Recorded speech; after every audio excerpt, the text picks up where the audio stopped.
The house was too quiet when I got home. That should have told me something.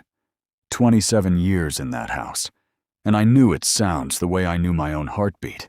The particular creak of the third stair, the hum of the refrigerator when it was working too hard. Carol's radio in the kitchen always turned to the station that played nothing but songs from decades ago. Today, there was none of it. Just the tick of the hallway clock and my own footsteps on the hardwood. I'd come home early. A meeting with a client had been pushed to next week, and I hadn't called ahead. Why would I? 27 years, you stop thinking you need to call ahead. Carol's phone was on the kitchen counter, face up, screen still lit from a message she must have just read. I wasn't snooping. I want that understood. I was reaching past it for the mail, and my eyes landed on it the way eyes land on anything bright in a dim room. Can't stop thinking about Tuesday.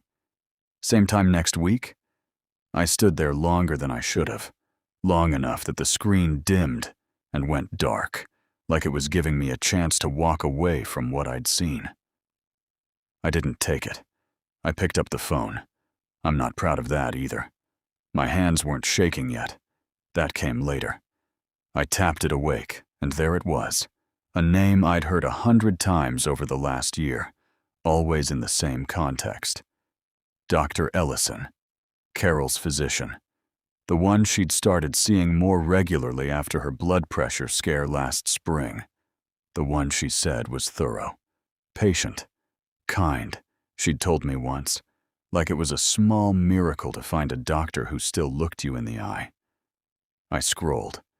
I told myself I'd stop after one message, and then I didn't stop. There was a lot to read.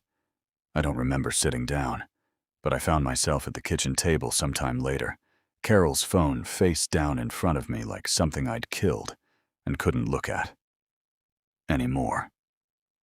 Tuesday. Every Tuesday for 4 months. Sometimes Thursdays, too. Appointments that weren't appointments. A hotel name I recognized because we'd stayed there once, years ago, for our anniversary. I thought I'd feel rage. I'd always imagined, in the abstract way you imagine things that happen to other people, that finding out something like this would feel like a wave. Sudden, overwhelming, something you'd have to brace against. It didn't feel like that. It felt like the floor had always been thinner than I thought, and I'd just found the place where it finally gave. 27 years. I built a life on the assumption that I understood the woman I was married to. Every ordinary Tuesday, grocery runs, her book club, dinner waiting when I got home, had a version running underneath it that I never saw. How much else didn't I see? How much of the last 4 months had I sat across from her at this same table, asking about her day, while I stopped that thought. Not because it wasn't true, because I couldn't afford to finish it yet. I heard her car in the driveway. I put the phone back exactly where I'd found it, screen down, same angle. My hands were steady. That surprised me more than anything else that day, that I could do that calmly, carefully, like a man diffusing something instead of a man whose whole life had just come apart on a Tuesday afternoon. She came in with grocery bags and her usual smile, the one that had greeted me at that door for almost 3 decades. "You're home early," she said. "Meeting got pushed," I said. My voice came out normal. I don't know how. She kissed my cheek on her way to the counter, and I let her.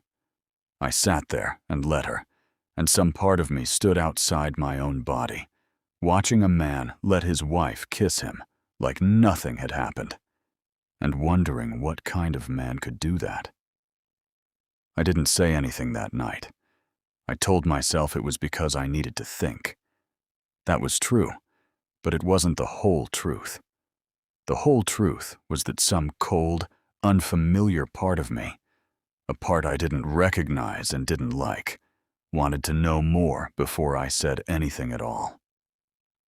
It was past midnight when I finally opened my laptop, Carol asleep upstairs, the house gone quiet again in its ordinary way.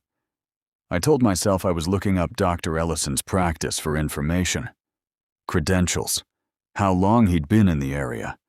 The kind of thing a betrayed man does at midnight when he can't sleep and needs to feel like he's doing something. The practice website loaded. A photo of Mark Ellison, gray at the temples, the kind of face people call trustworthy. Below his bio, a small section, about our practice, with a family photo. Him.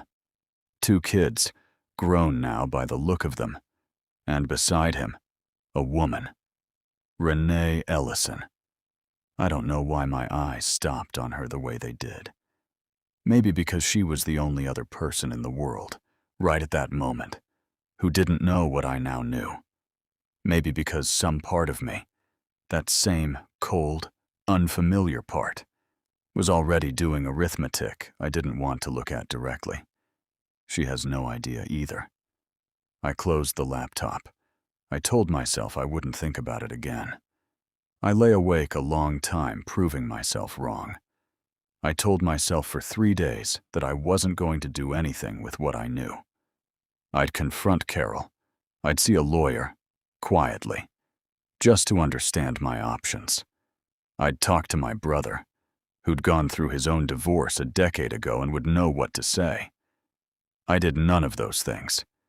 What I did was look up the Ellisons' names again on the 4th night and find, buried in the local paper's events section, a notice for a charity gala the following Saturday. Proceeds to the Children's Hospital, hosted by a committee that included, 3rd name down, Renee Ellison. I bought a ticket before I let myself think too hard about why.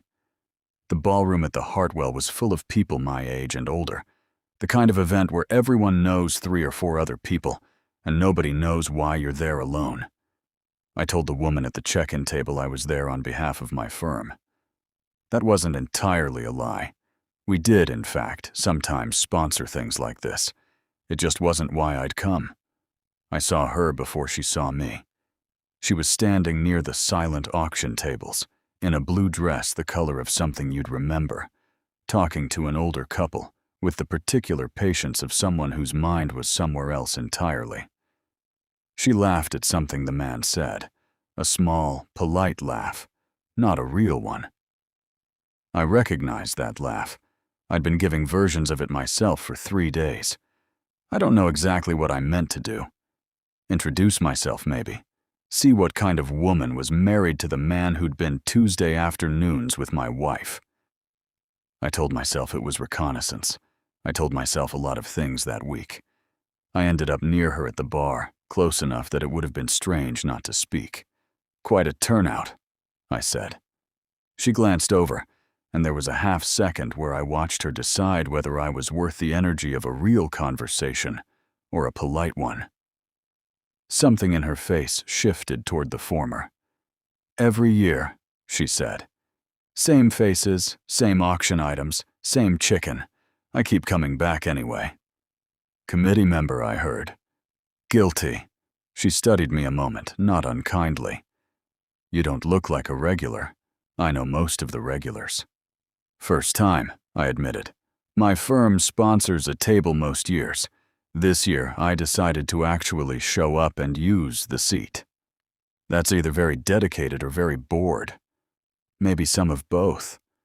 She smiled at that. A real one this time. Small, but real. And I felt something I hadn't expected to feel, which was guilty for feeling anything at all. We talked longer than I intended to. Nothing that mattered at first. The auction items.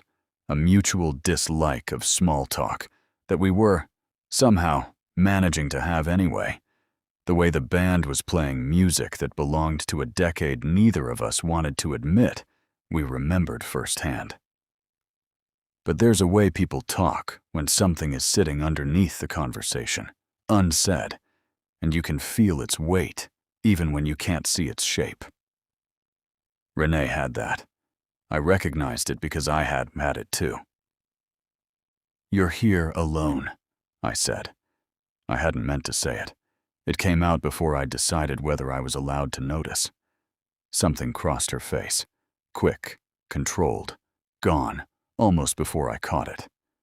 My husband's a doctor. Saturday nights aren't really his. That's a hard thing to build a life around, someone else's schedule. You get used to it. She said it lightly. It didn't land lightly. Or you tell yourself you have. I should have let that sit. Instead, I said, "Sounds like there's a story in that sentence." She looked at me, really looked, the way you look at someone when you're deciding if they're safe to be honest with. There's a story in most sentences, if you dig enough. I don't usually let strangers dig. Fair enough. I raised my glass slightly, an easy retreat. I'll behave. But something had already passed between us in that exchange. Small, unnamed, but real. Two people circling the edge of something neither was ready to say out loud. I told myself it was nothing. I told myself I was imagining a kinship that wasn't there, that I was only looking for it because of what I now knew about her husband. I didn't entirely believe myself. "What do you do?" she asked, steering us back to safer water. "Accounting. Numbers. Predictable, which is mostly a comfort." I paused. Lately, I've been finding predictable overrated. She looked at me a beat too long before she answered. Lately, I've been finding it underrated. Funny how that works. We didn't say anything else that meant anything. We talked about the hospital wing the gala was funding, about a mutual acquaintance on the committee, about nothing, carefully, the way two people do when they've both said one true thing and are now retreating from it together. When I left an hour later, she was still by the auction tables, and she caught my eye across the room and gave a small nod, the kind you give someone you've decided you might want to see again. I sat in my car in the parking lot for a long time before I started the engine. I told myself I'd gotten what I came for, a look at the woman on the other side of my wife's affair, a face to put to the name. That was supposed to be the end of it. But driving home, past the dark windows of houses where other people's marriages were quietly succeeding or quietly failing without anyone outside ever knowing, I understood something about myself that I didn't like. I wasn't finished with Renee Ellison, and I didn't fully understand yet whether that was about her or about what I wanted Carol to feel. I told myself I wouldn't call her.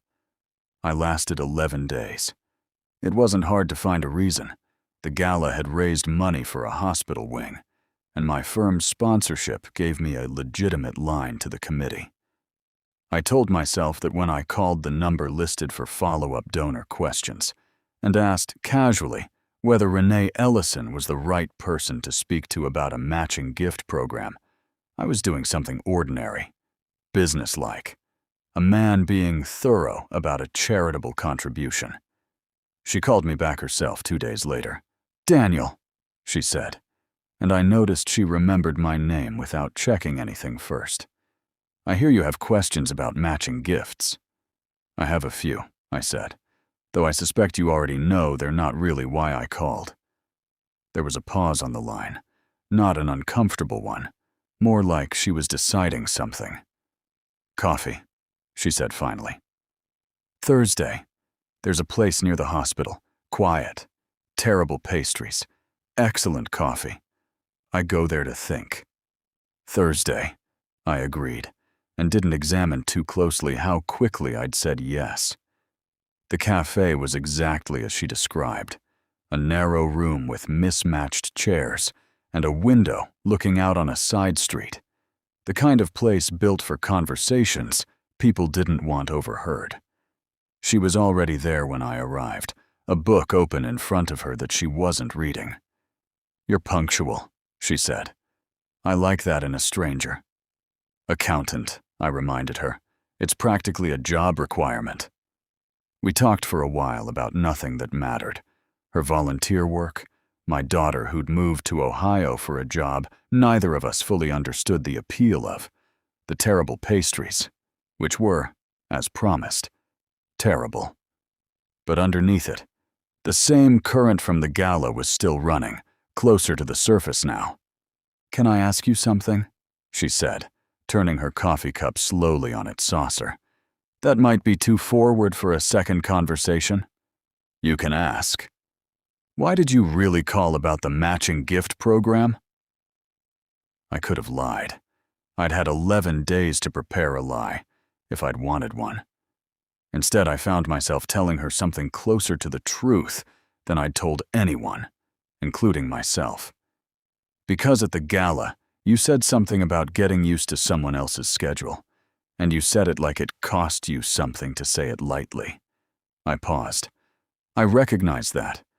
I don't know why I wanted to hear you say it again." She didn't answer right away. When she did, her voice had lost its easy social register, something quieter underneath it now. "Mark's a good doctor. People love him, patients specifically." A small, humorless laugh. "He has a way of making people feel like they're the only thing he's thinking about when he's with them." That sounds like a compliment with a knife in it. "Does it?" She looked up at me. "I used to think it was just his gift. Lately, I've started wondering if it's something he does, instead of coming home to me the way he used to." I felt something tighten in my chest. Not surprise, exactly. I'd known, in the abstract, that I was sitting across from a woman whose husband was doing to her exactly what I already knew he was doing. But hearing her circle it herself, without knowing I already had the whole shape of it, was different. Heavier.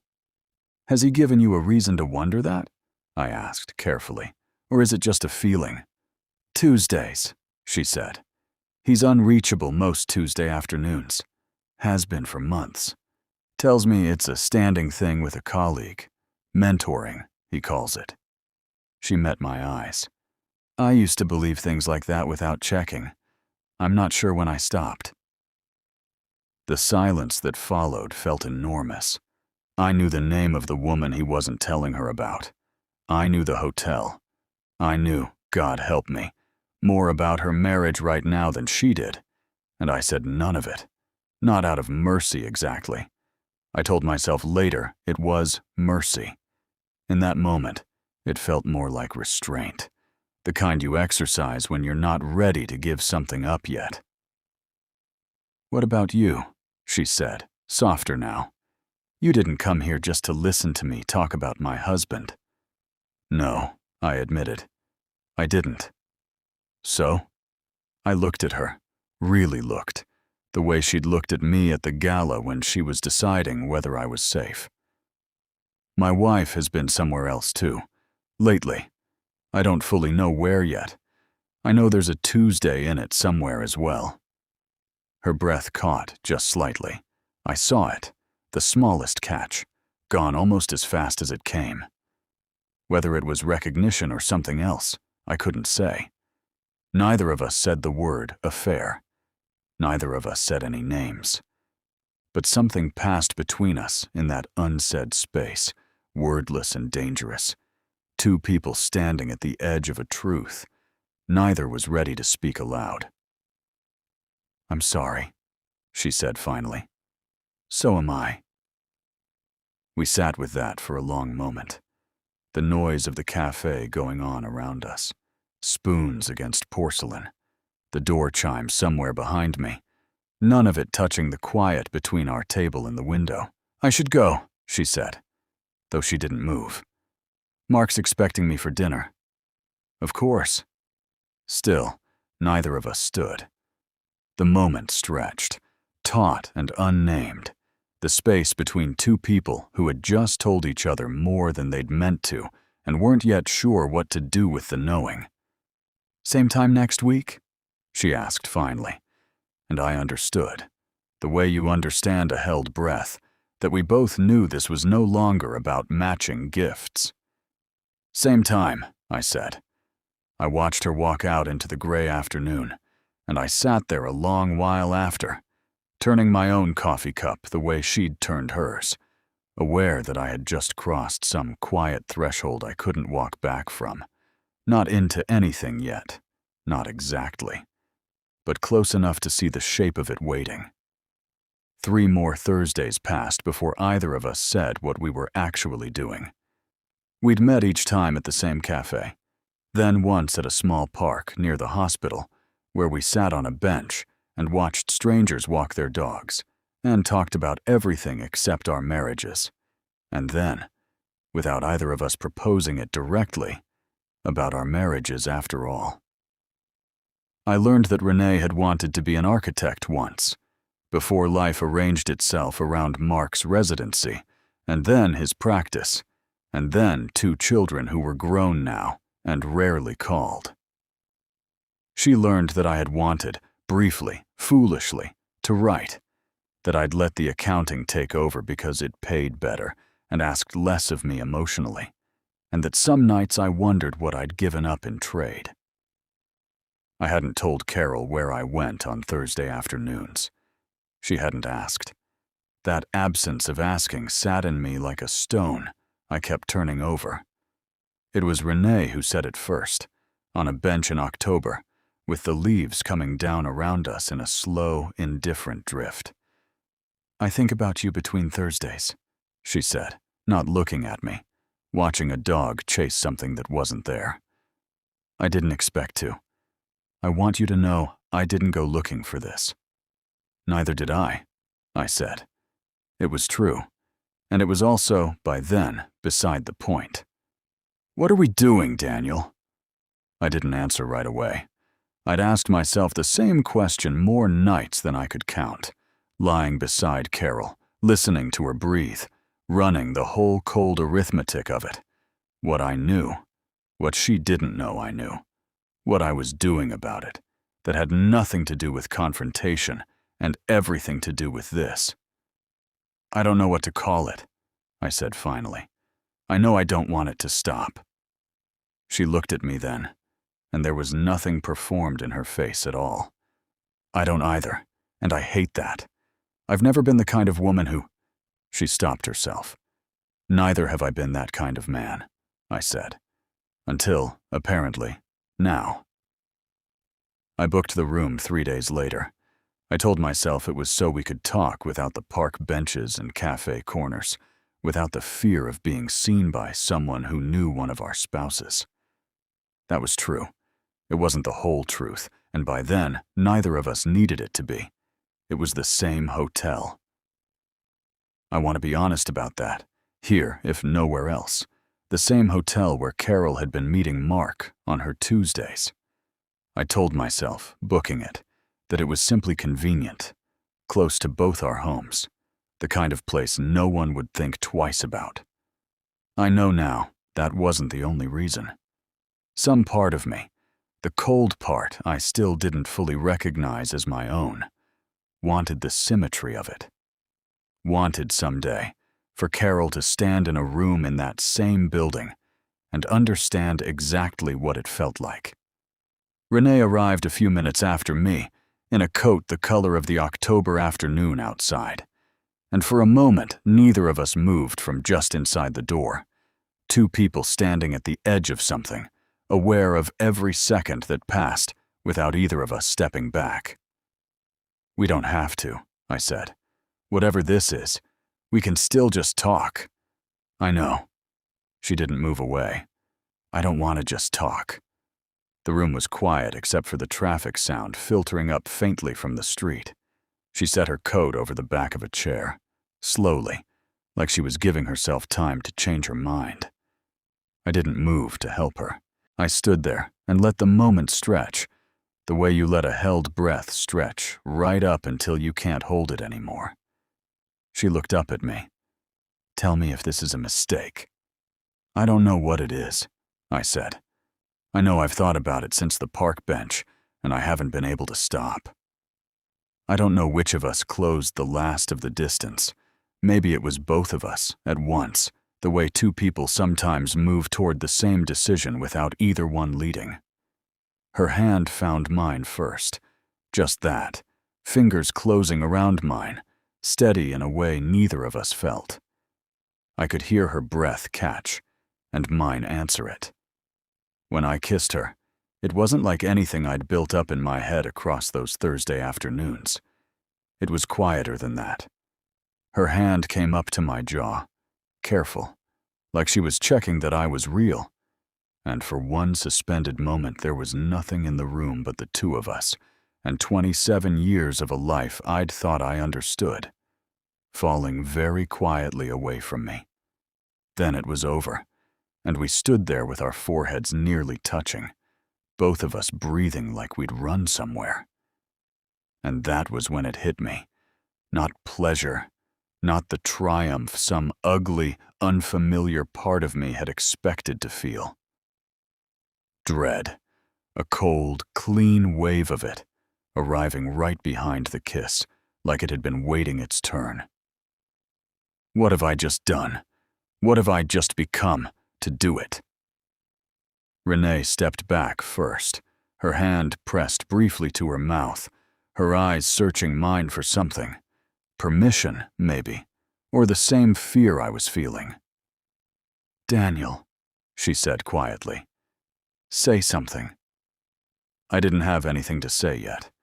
I only knew, standing in that room, that I'd crossed a line I couldn't walk back across, and that some part of me, the part I was only just beginning to recognize, had wanted to cross it for reasons that had very little to do with her at all. I didn't plan it the way a man plans something he's proud of. I want that understood, even now, even to myself. I told myself for days that what happened next was accident, carelessness, the natural consequence of a man too distracted by his own unraveling to be careful. I've had a long time since to decide how much of that was true. What is true is this. I left my phone unlocked on the kitchen counter the following Tuesday evening, open to a text thread with Renee that I hadn't bothered to hide. I left it there while I went upstairs to shower, longer than a shower needed to take. I told myself, climbing those stairs, that I simply hadn't thought about it. Some part of me had thought about nothing else. When I came back down, Carol was standing at the counter, my phone in her hand, and her face had gone the particular pale color of someone watching their whole understanding of a person come apart in real time. "Who is this?" she said. Not a question, really. A demand dressed as one. I could have lied. I'd had 4 months of practice lying by then, though I'd never once had to lie to her directly. The lying had all been by omission, by silence, by Thursday afternoons she never asked about. This was different. This required a choice. "Her name is Renee," I said. Carol set the phone down like it had grown too hot to hold. "How long?" "Does it matter?" "It matters to me, Daniel." Her voice cracked on my name, and for one unguarded second, I saw something in her face that looked almost like the woman I'd married. Not the woman with the secret Tuesdays, just Carol, hurt and frightened, and asking a simple, human question. It nearly undid me. I nearly told her, right there, that I knew about Mark, that this whole thing had started because of what I'd found on her phone months ago, that I hadn't set out to become a man who did this. I didn't say it. Some cold, exhausted part of me wanted her to feel the shape of the thing first, without the explanation softening it. 3 months, I said instead. Give or take. She was quiet for a long moment, and I watched her decide something. "I want to see her," Carol said finally. "Whoever she is. I want to see the two of you together, so I know it's real and not some midlife thing you'll wake up from." "Carol, where?" Her voice had gone flat, controlled. The voice she used at work when she needed something and didn't intend to ask twice. "Where do you go with her?" I don't know why I told her. I've turned that moment over more times than I can count, trying to find the honest answer, and the closest I've come is this. Some part of me had been building toward that room since the night I found Dr. Ellison's name on a practice website and felt something cold and deliberate take hold of me. I wanted her standing in it. I wanted her to feel, once, what it was to walk into a room and have the floor give out from under her the way mine had. "The Hartwell," I said. "Room 412, Saturday, 6 o'clock. I don't know what I expected her to do with that. Some part of me, the part still capable of hoping, thought she might not come at all, that saying it aloud would be enough, a confession disguised as a dare. I was wrong about that, the way I'd been wrong about a great many things by then. Renee didn't know what I'd done. I want that clear. She arrived at the room Saturday evening the way she had before, unhurried, still uncertain in the particular way she always was in that doorway, like she was giving herself one more chance to turn around. We hadn't spoken since the first time.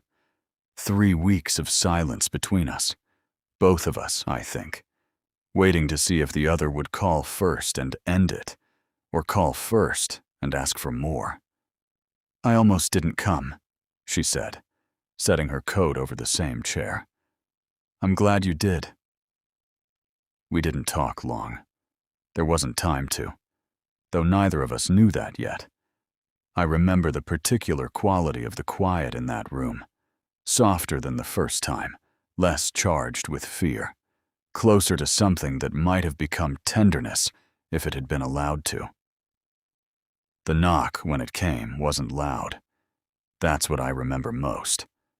I'd braced, without realizing it, for something dramatic, pounding, shouting, a scene. Instead, there was one measured knock, and then the door opening before either of us could answer it, because I had, without fully admitting it to myself, left it unlocked. Carol stood in the doorway in her good coat, the one she wore to things that mattered, and for a moment, nobody in that room said anything at all. I watched her eyes move from me to Renee, and then, and this is the part I hadn't accounted for, the part that undid the entire cold architecture I'd built without realizing I was building it. I watched recognition cross her face. Not recognition of a stranger. Recognition of a name. A face she'd seen once, perhaps, at a holiday party at Mark's practice years ago, or in a photograph on a website she had every reason to have looked at herself. "Renee," Carol said, very quietly. "Ellison." And I watched something break open in Renee's expression, too. Not fear exactly, but the particular vertigo of a person realizing, all at once, that the room she was standing in was not the room she thought it was. "You two know each other," I said. It wasn't a question. I already understood, watching them look at each other, that I had built this entire elaborate reckoning around a fact I hadn't fully reckoned with myself. That in bringing Carol here, to this door, I hadn't just shown her what I'd done. I'd shown her who I'd done it with. And in the silence that followed, I understood that whatever I'd meant this moment to accomplish, it had just become something else entirely. Something none of the three of us standing in that room had chosen, and none of us yet knew how to survive. Nobody moved for what felt like a long time, though it couldn't have been more than a few seconds. Carol stood in the doorway. Renee stood by the chair, her coat still draped over it, one hand pressed flat against her own collarbone, like she was holding something in place. And I stood between them, a man who had spent months building toward this exact moment without ever quite admitting to himself what he was building. "You know her," Carol said again, and this time it wasn't a question either. It was an accusation aimed at both of us at once, and maybe at herself too, for not seeing sooner what was standing in front of her. "Carol," my voice came out rougher than I meant it to. I know about Mark." The words landed the way I'd once imagined they would, except nothing about the moment felt the way I'd imagined. There was no satisfaction in it. I watched my wife's face go through something complicated and fast. Disbelief giving way to understanding, giving way to something that looked almost like relief. The terrible relief of finally hearing a thing said out loud that you'd been carrying alone. "How long have you known?" she asked quietly. "Since the day I found his name on your phone. Months ago." I made myself keep looking at her. I didn't say anything. I told myself I needed time to think. What I actually did was find his wife. Renee made a small sound, not quite a word. When I looked at her, I saw the exact moment the last piece fell into place for her too, that I hadn't found her by accident at that gala, that the matching gift call hadn't been about the hospital wing at all, that everything between us had started as the cold, deliberate arithmetic of a wounded man, rather than whatever either of us had let ourselves believe it had become somewhere along the way. "You used me," Renee said. Not loud. Worse than loud. I didn't mean to, not at first. It was the truth, or as close to it as I could manage standing there. I told myself I only wanted to understand what I was dealing with. I don't know exactly when it stopped being that. That doesn't make it better, Daniel. No, I agreed. It doesn't. Carol hadn't moved from the doorway. When she finally spoke again, her voice had lost its edge, gone hollow instead. So this was never really about her. She looked at Renee with something that might, in another life, have been sympathy between two women who'd been handled by people who should have simply told them the truth. This was about hurting me, making sure I understood what it felt like. I didn't answer right away, because I was still working out, in real time, whether that was true. "I think it started that way," I said finally. I'm not entirely sure anymore what it became. We didn't resolve anything in that room. There was no clean ending available to any of us, no version where the three of us worked it out with dignity and tact. Renee left first, gathering her coat with hands that weren't quite steady, and at the door she looked back at me once, not with hatred, which might have been easier, but with something closer to disappointment. The particular kind reserved for a person you'd let yourself hope was better than he turned out to be. "I hope you find whatever it is you're actually looking for," she said. I don't think it was me. She was right, and I let her go without trying to argue otherwise. Carol and I sat in that room a long while after, in the particular silence of two people who had run out of things to accuse each other of, and hadn't yet found anything else to say. Eventually we talked, really talked, for the first time in longer than either of us wanted to admit. About Mark. About the 4 months she'd let herself believe were harmless, a kindness she was owed, something separate from the marriage rather than a wound inside it.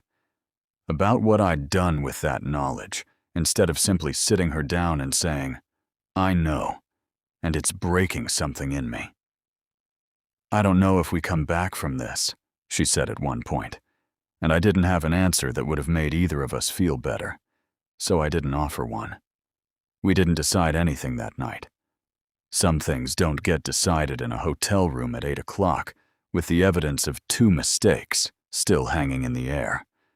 What we did instead was drive home separately and sit at that same kitchen table the next morning and start the long, unglamorous work of figuring out whether 27 years was worth trying to save, or whether it had already quietly ended months before either of us said a word about it.